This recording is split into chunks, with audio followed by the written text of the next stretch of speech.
All right, hi everyone. We are looking at our next topic in our little TSI review here that we've been working on since we left for spring break.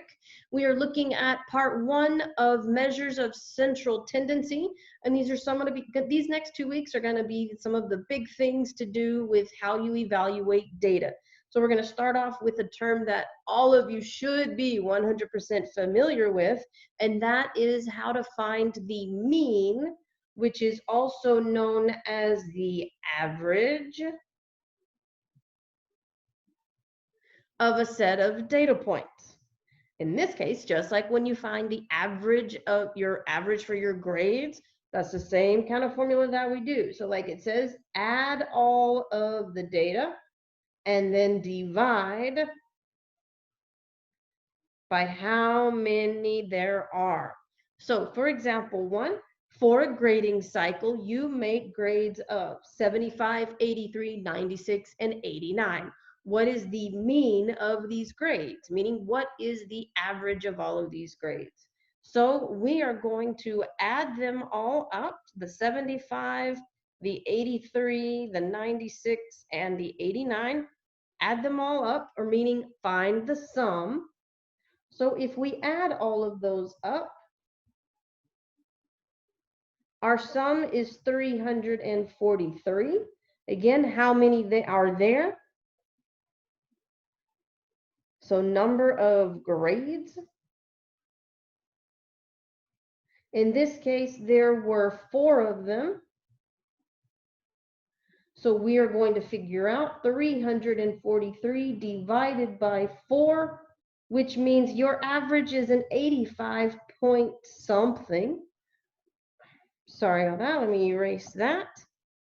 So 343 divided by 4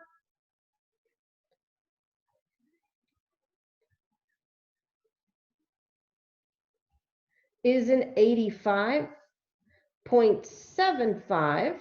And since we are dealing with a grade, this would have to be rounded up. We would round this up to the next part. So this 0.7 is going to make that 5 round up. So your average would actually be an 86.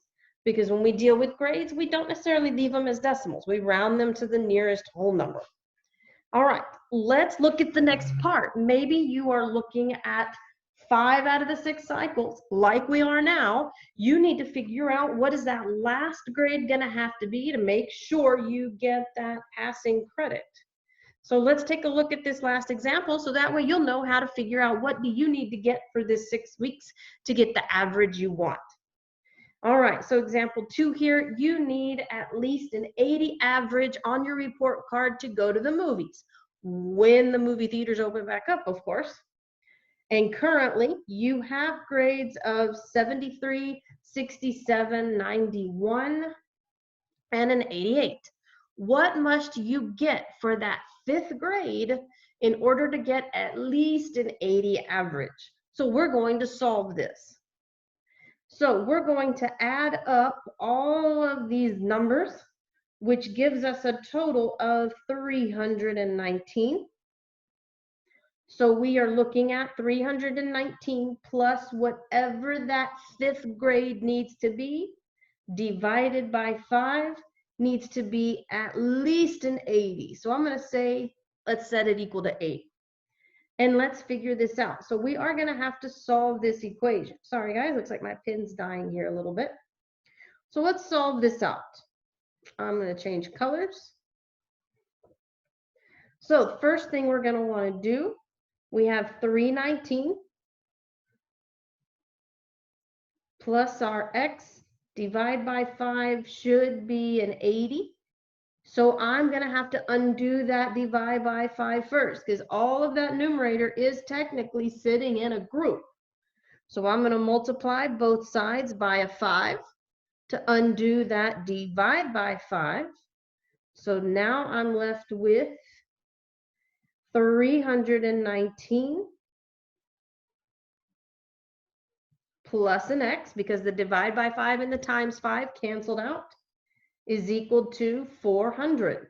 So I need at least 400 points of all 5 of my grades added up. So now I can minus my 319, just like we would any other equation.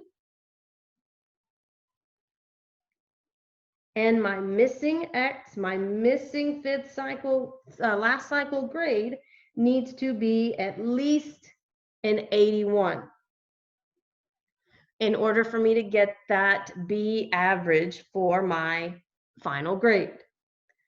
So as we go into the 6 weeks, guys, the last 6 weeks, you can use this similar idea here with this formula to figure out what do you need to get on this last 6 weeks to get the average you want. Do you want an A average? Do you want a B average? Let's see. If you want to know a little bit more about this part, about getting out that 6 weeks average, then hop on into the tutoring session and I'll be happy to help you figure that part out.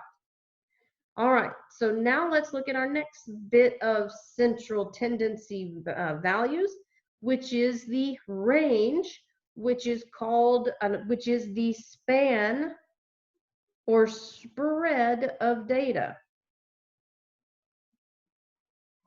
So like it says there, we're going to subtract the smallest value from the biggest value. So example 3, same question as before, but sorry, it shouldn't say find the range there. Yes, I'm sorry, it should say find the range. What am I thinking? It's been a long day. Find the range of your grades if you received 75, 83, 96, and 89. So we need to find the smallest number in the list and the biggest number in the list. So in this case, that is the 75 for the smallest, 96 for the biggest. There they are. So we need to see what is 96 minus 75. That gives us a total of 21 for the range. Just like that. That means there are 21 different data numbers from the lowest to the highest.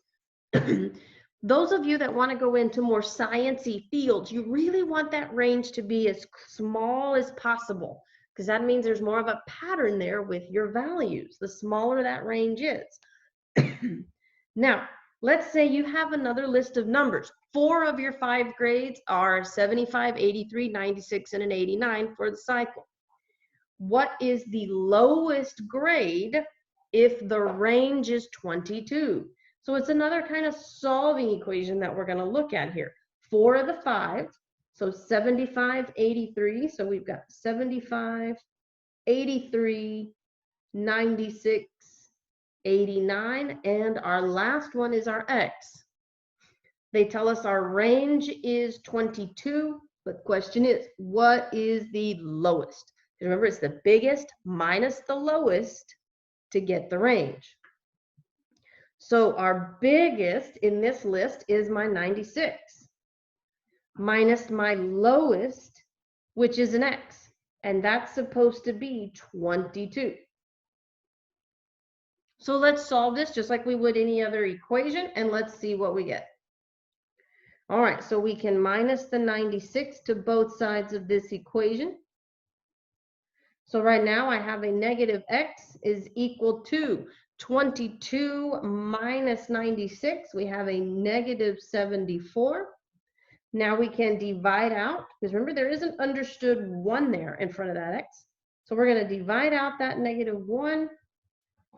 And my missing value should be a 74. So what is the lowest? 74. And if you notice, it is lower than any of these numbers in the list. The lowest in the list right now would be 75, but they wanted the lowest to make a range of 22, meaning 74. All right, guys, so I hope you enjoyed a little bit about learning a little bit about your range and your mean. Please, if you have any questions at all, don't hesitate to ask. Bye, guys.